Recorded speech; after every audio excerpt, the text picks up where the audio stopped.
Welcome back to this week's episode of COD Fun. We are going over COD Cold War, which released in 2020.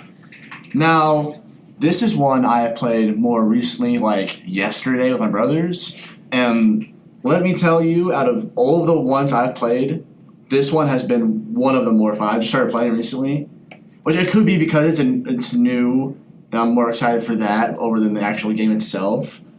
But let's talk about it. Yeah, now where my experience lies in this, I played this one for about like a year straight because I came from Vanguard, then I started playing Cold War when I got that from the PlayStation Plus monthlies. Vanguard? I said, surprisingly, with how much trash I've talked about Vanguard in the past, I'd have to do like a redo on the opinion because playing through it, it's not that bad of a game. It just can potentially feel a little stale as a game. Now, with Cold War, you got your campaign, multiplayer, and zombies. You know, the Treyarch classic. Yeah, TF zombies. Yeah. So, with the campaign, which, as Gavin has admitted to me, he hasn't played at all. Not at all. So, not going too much into the story, because I'd say it's a pretty decent story to roll around with. It will never compare to Black Ops 2. But they try to replicate that in a way with a new cast of characters. So you're playing a character named Belle, which you can decide a little bit about after the first mission, because in the first mission you're chasing down some dude to get some intel. You're playing as Mason, and then you have Woods by your side, and then this new dude named Adler's got a big scar. He'll tell you about like 3 different stories and how he got these scars. I locked him as a playable character in multiplayer yesterday, too. Yeah, they did operators too in multiplayer, which I don't mind. It's not really operator. It's just different skins. Yeah, like you can actually unlock a decent amount of them just through general play. Now, of course, I'll talk. I love that because like most of the machine guns, it's either you need to be a certain level to get them, or you do something with machine guns to get them, or like submachine guns or sniper rifles. Which that's cool to me. Yeah, I'll talk about that more when we get into the multiplayer section. So yeah. Part of the like character creation of sorts is you get these 2 perks. Like one of them, say you have more health, your ADS like speed is like 50% faster, or you reload faster. There's just a ton of stuff, or faster fire rate. It's just a bunch of like mini things on that save file. There's a few like mysteries of decrypting stuff, optional objectives. You can make some story choices, but it doesn't really change too much except for the literal ending choice. That's all that really makes too much of a difference in this like ending slideshow. But I still enjoyed the campaign. I played it recently, I would say maybe about a month back, on Realism, because that's something I'm trying to do now, is go back to the COD campaigns and play them on the hardest difficulty imaginable. It's painful, yes, it is. But I would actually have to say Cold War was one of the easier ones to do it on, except for the first mission. Go figure, running across a bunch of rooftops with a bunch of enemies that have aimbot and are primarily targeting you, it's really painful.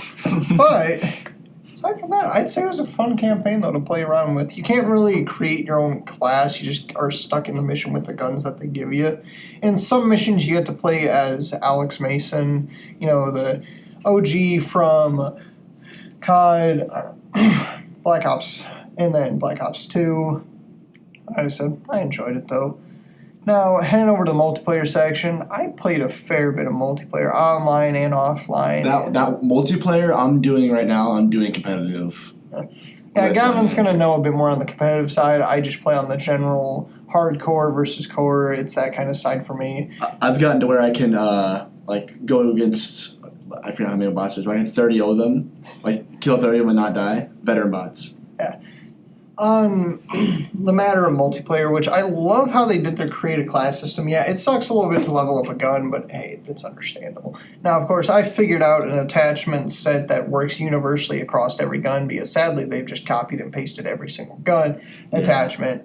But, I mean, hey, it's not the worst. It kind of has that Modern Warfare, like, the older games, like the leveling up system. Yeah, which I didn't mind too badly with how it works. Now, when we were talking about the unlockable things, all the extra guns, this is something I love about them, is they have their zombies versions of challenges and their multiplayer versions of challenges. So if you do the zombies version, you unlock it in zombies and multiplayer, so you can choose which challenge and how you're taking it for each one of these unlockable guns, which I like about that. The zombies challenge is just super easy to do. Some of because them. it's just like zombies kills or zombies critical kills or kills of the bosses. Yeah, some of them, and then you get to the melee weapons, which get really crackhead really quickly. Which that's something I love in this game. Surprisingly, in a game about guns, using a bunch of like knives and such, like the dual size. I love running around those things. Well, and like, because in most Call of Duties, melee weapons always been a DLC. Yeah, while Like, this is something that you can unlock just through playing, there's more access, and you have the base, knife unlocked. It's just how it is. Yeah. Which, like I said, it's the whole point of Cold War being the kind of game where you don't really need the microtransactions. It's, I would say, genuinely a game that you can play without needing to spend a dime on it. Well, besides getting the game. Well, yeah, besides getting the game, I haven't spent any money on it, so. yeah, like, of course, some skins if you wish, but otherwise you can... Some of the operators you can unlock through the same kind of challenges, too, between multiplayer and zombies, which that's another thing I like about it. That's how I got Adler. I forget what the exact challenge was because I did it on accident, but... Yeah. As I said, it's the whole point that I've emphasized, I believe, in previous episodes of being able to get these things just through general play, which I love that. It's one of the most beautiful things of a COD game without having to fork over a bunch of money.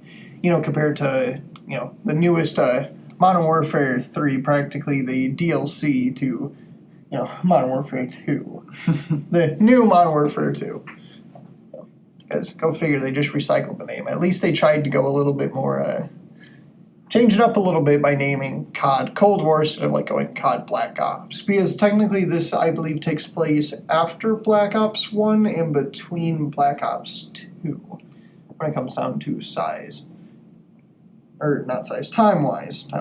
Because it's a bit of a strange story, because it's a soft reboot. I somewhat liked what they did with it. It felt like Mason and Woods were sort of just shoo-in characters into it, but that's just my point on it. Like, whoever's listening to this might have a completely different point when they play the game, which it's entirely understandable. No, that's just the way of playing games and having opinions on it. Everyone has their own opinion, unless it's wrong. Yeah, that's a big thing to remember. It's just everybody can have their opinions on games. It's like deciding to play a game on the easiest difficulty versus the hardest. It doesn't make you any less of a gamer. It's just the choice on how you choose to play. You're not any less of a gamer just because you decide you want to play a casual game. Not everybody's going to play competitive. Not everybody wants to put that amount of time into a game, but some people just want to relax and play it. Yeah, which is my biggest hatred towards the gaming culture, is that there's people who get on these high horses that, you're not playing it on the hardest difficulty.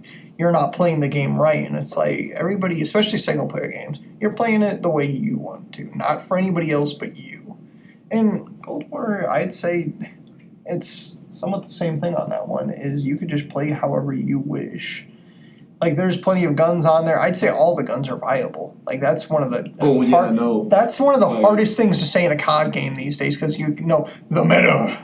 And it's like, no, I would say I could use all the guns in that game and still have fun with each one. Mm-hmm. It just depends on what your preferred attachments, preferred loadouts are, really. Yeah. Which in the multiplayer, they put shotguns as secondaries, which feels like one of the biggest mistakes, especially because you got the Spaz 12 in there. So you got the Spaz 12, and then you got a good assault rifle, and then you're just running around like a crackhead. Yeah, my annoying class right now that I'm using is XM4 and then the Spaz 12. So I'll shoot at them and then whip it up. Yeah, I was using the Krig 6 with the Spaz 12.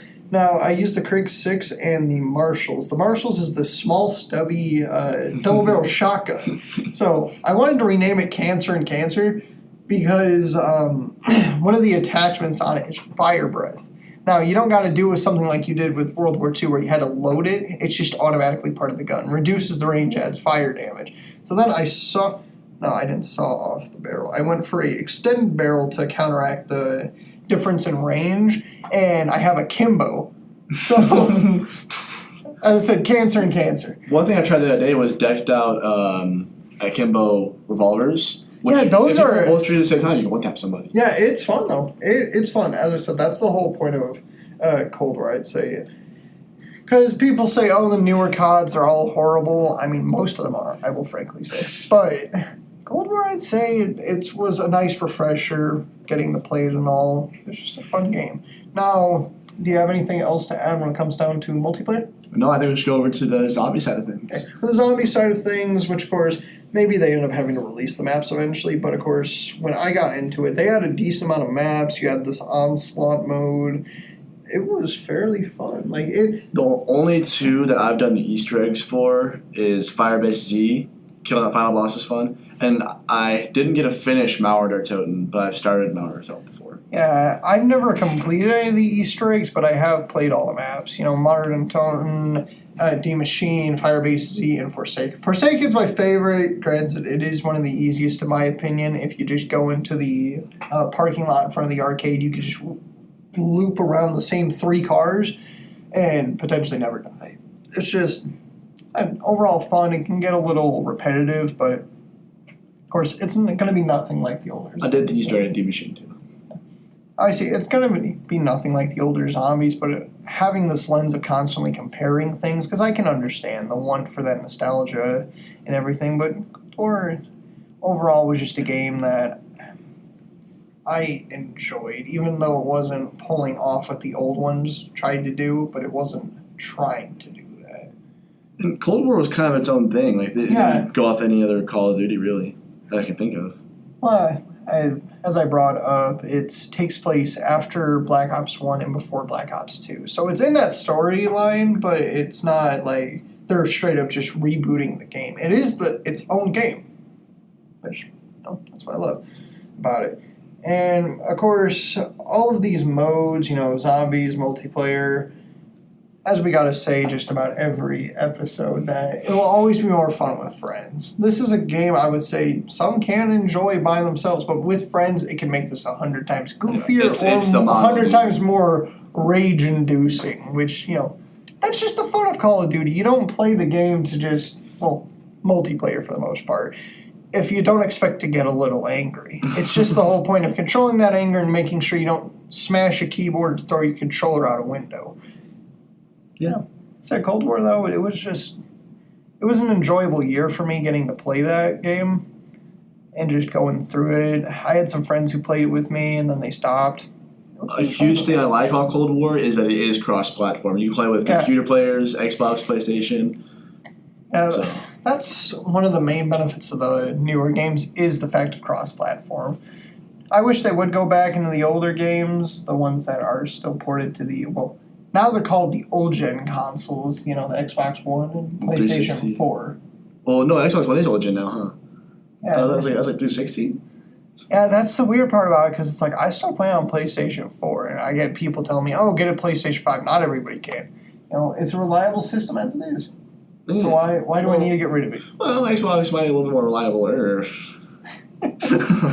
Hey, I still take my side on the PlayStation side of this. Well, though, anything to add? No, this should wrap it up, guys. It's nice having you guys here for this week's episode of COD Fun.